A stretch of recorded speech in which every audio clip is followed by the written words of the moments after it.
Injil Lukas pasal 7 ayat 1-10. Yesus menyembuhkan hamba seorang perwira di Kapernaum. Setelah Yesus selesai berbicara di depan orang banyak, masuklah ia ke Kapernaum. Di situ ada seorang perwira yang mempunyai seorang hamba yang sangat dihargainya. Hamba itu sedang sakit keras dan hampir mati. Ketika perwira itu mendengar tentang Yesus, ia menyuruh beberapa orang tua-tua Yahudi kepadanya untuk meminta supaya ia datang dan menyembuhkan hambanya. Mereka datang kepada Yesus dan dengan sangat mereka meminta pertolongannya. Katanya, "Ia layak engkau tolong, sebab ia mengasihi bangsa kita, dan dialah yang menanggung pembangunan rumah ibadat kami." Lalu Yesus pergi bersama-sama dengan mereka. Ketika ia tidak jauh lagi dari rumah perwira itu menyuruh sahabat-sahabatnya untuk mengatakan kepadanya, "Tuan, janganlah bersusah-susah, sebab aku tidak layak menerima Tuan di dalam rumahku. Sebab itu aku juga menganggap diriku tidak layak untuk datang kepadamu. Tetapi katakan saja sepatah kata, maka hambaku itu akan sembuh. Sebab aku sendiri seorang bawahan, dan di bawahku ada pula prajurit. Jika aku berkata kepada salah seorang prajurit itu, 'Pergi,' maka ia pergi. Dan kepada seorang lagi, 'Datang,' maka ia datang. Ataupun kepada hambaku, 'Kerjakanlah ini,' maka ia mengerjakannya." Setelah Yesus mendengar perkataan itu, ia heran akan dia. Dan sambil berpaling kepada orang banyak yang mengikuti dia, ia berkata, "Aku berkata kepadamu, iman sebesar ini tidak pernah aku jumpai, sekalipun di antara orang Israel." Dan setelah orang-orang yang disuruh itu kembali ke rumah, didapatinya lah hamba itu telah sehat kembali. Ayat 11-17, Yesus membangkitkan anak muda di Nain. Kemudian Yesus pergi ke suatu kota yang bernama Nain. Murid-muridnya pergi bersama-sama dengan dia, dan juga orang banyak menyertainya berbondong-bondong. Setelah ia dekat pintu gerbang kota, ada orang mati diusung keluar. Anak laki-laki, anak tunggal ibunya yang sudah janda, dan banyak orang dari kota itu menyertai janda itu. Dan ketika Tuhan melihat janda itu, tergeraklah hatinya oleh belas kasihan. Lalu ia berkata kepadanya, "Jangan menangis." Sambil menghampiri usungan itu, ia menyentuhnya. Dan sedang para pengusung berhenti, ia berkata, "Hai anak muda, aku berkata kepadamu, bangkitlah." Maka bangunlah orang itu dan duduk dan mulai berkata-kata. Dan Yesus menyerahkannya kepada ibunya. Semua orang itu ketakutan dan mereka memuliakan Allah sambil berkata, "Seorang nabi besar telah muncul di tengah-tengah kita, dan Allah telah melawat umatnya."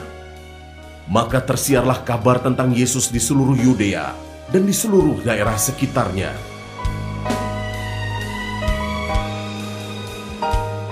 Ayat 18-35, Yesus dan Yohanes Pembaptis. Ketika Yohanes mendapat kabar tentang segala peristiwa itu dari murid-muridnya, ia memanggil 2 orang dari antaranya dan menyuruh mereka bertanya kepada Tuhan, "Engkaukah yang akan datang itu, atau haruskah kami menantikan seorang lain?"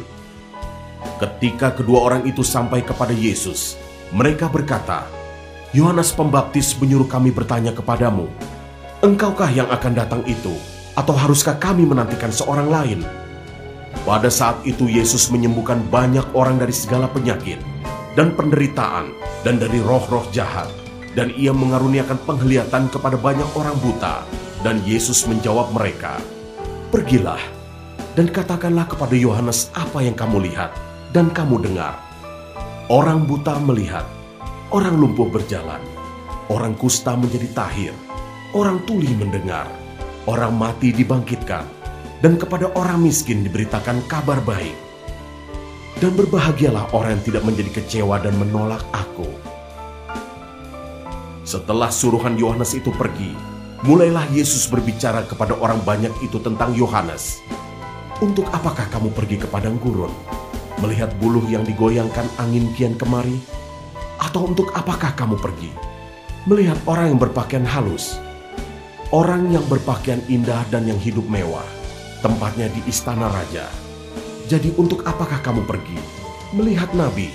Benar, dan aku berkata kepadamu, bahkan lebih daripada nabi. Karena tentang dia ada tertulis, lihatlah, aku menyuruh utusanku mendahului engkau. Ia akan mempersiapkan jalanmu di hadapanmu. Aku berkata kepadamu, di antara mereka yang dilahirkan oleh perempuan, tidak ada seorang pun yang lebih besar daripada Yohanes. Namun yang terkecil dalam kerajaan Allah lebih besar daripadanya. Seluruh orang banyak yang mendengar perkataannya, termasuk para pemungut cukai, mengakui kebenaran Allah, karena mereka telah memberi diri dibaptis oleh Yohanes. Tetapi orang-orang Farisi dan ahli-ahli Taurat menolak maksud Allah terhadap diri mereka, karena mereka tidak mau dibaptis oleh Yohanes. Kata Yesus, dengan apakah akan kuumpamakan orang-orang dari angkatan ini, dan dengan apakah mereka itu sama? Mereka itu seumpama anak-anak yang duduk di pasar dan yang saling menyerukan, kami meniup seruling bagimu, tetapi kamu tidak menari. Kami menyanyikan kidung duka, tetapi kamu tidak menangis. Karena Yohanes Pembaptis datang, ia tidak makan roti dan tidak minum anggur, dan kamu berkata, ia kerasukan setan.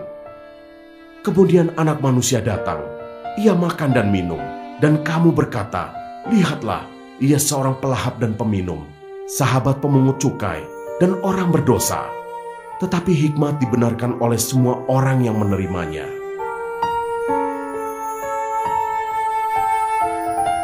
Ayat 36-50. Yesus diurapi oleh perempuan berdosa. Seorang Farisi mengundang Yesus untuk datang makan di rumahnya. Yesus datang ke rumah orang Farisi itu, lalu duduk makan. Di kota itu ada seorang perempuan yang terkenal sebagai seorang berdosa. Ketika perempuan itu mendengar bahwa Yesus sedang makan di rumah orang Farisi itu, datanglah ia membawa sebuah buli-buli pualam berisi minyak wangi. Sambil menangis ia pergi berdiri di belakang Yesus, dekat kakinya, lalu membasahi kakinya itu dengan air matanya dan menyekanya dengan rambutnya. Kemudian ia mencium kakinya dan meminyakinya dengan minyak wangi itu. Ketika orang Farisi yang mengundang Yesus melihat hal itu, ia berkata dalam hatinya, jika ia ini nabi, tentu ia tahu siapakah dan orang apakah perempuan yang menjamahnya ini. Tentu ia tahu bahwa perempuan itu adalah seorang berdosa. Lalu Yesus berkata kepadanya, Simon, ada yang hendak kukatakan kepadamu. Sahut Simon, katakanlah guru. Ada dua orang yang berhutang kepada seorang pelepas uang. Yang seorang berhutang 500 dinar, yang lain 50. Karena mereka tidak sanggup membayar, maka ia menghapuskan hutang kedua orang itu. Siapakah di antara mereka yang akan terlebih mengasihi dia? Jawab Simon, aku kira dia yang paling banyak dihapuskan hutangnya.